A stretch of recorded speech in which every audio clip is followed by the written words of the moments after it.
ఒక ముఖ్యమైనటువంటి ఇంకొక అంశాన్ని కూడా మీడియా ద్వారా తెలంగాణ సమాజానికి అంతా కూడా దృష్టికి తీసుకొచ్చేటువంటి ఒక ప్రయత్నం చేస్తాం.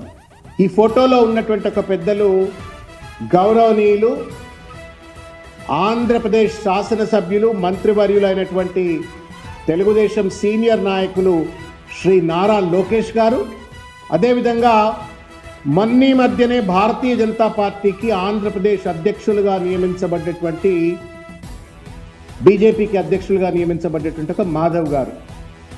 మీరు స్పష్టంగా జూమ్ చేసి గనక ఈ మ్యాప్ను మీరు చూసినట్టయితే వాళ్ళిద్దరి మధ్య చేతుల్లో ఉన్నటువంటి ఒక మ్యాప్, ఇది భారత సాంస్కృతిక వైభవము అని చెప్తున్నటువంటి ఒక భారతదేశ మ్యాప్. ఈ భారతదేశ మ్యాప్లో గనక మీరు నిశ్చితంగా కొంత జూమ్ చేసి కనుక మీరు చూసినట్లయితే మిత్రులారా, దీంట్లో ఛత్తీస్గఢ్ కనబడుతుంది.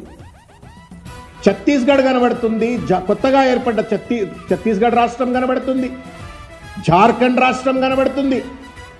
కానీ 70 సంవత్సరాల పాటు నిరంతర పోరాటాల తర్వాత, త్యాగాల తర్వాత, ప్రజాస్వామిక ఉద్యమం తర్వాత, రాజ్యాంగ నిబద్ధతతో తెలంగాణ రాష్ట్రాన్ని మనం సాకారం చేసుకుంటే ఘనమైనటువంటి ఒక సాంస్కృతిక చరిత్ర కలిగినటువంటి ప్రత్యేకమైనటువంటి ఒక తెలంగాణ చరిత్ర కలిగినటువంటి తెలంగాణ పటం మాత్రం ఈ మ్యాప్లో కనబడతలేదు.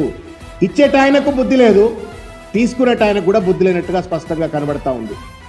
Is this not an insult to Telangana? ఇవాళ బీజేపీ తెలుగుదేశం రెండు పార్టీలు కలిసి తెలంగాణ అస్తిత్వాన్ని అపహాస్యం చేసినట్లు కాదా అని చెప్పని ఈ సందర్భంగా నేను ప్రశ్నిస్తా ఉన్నాను.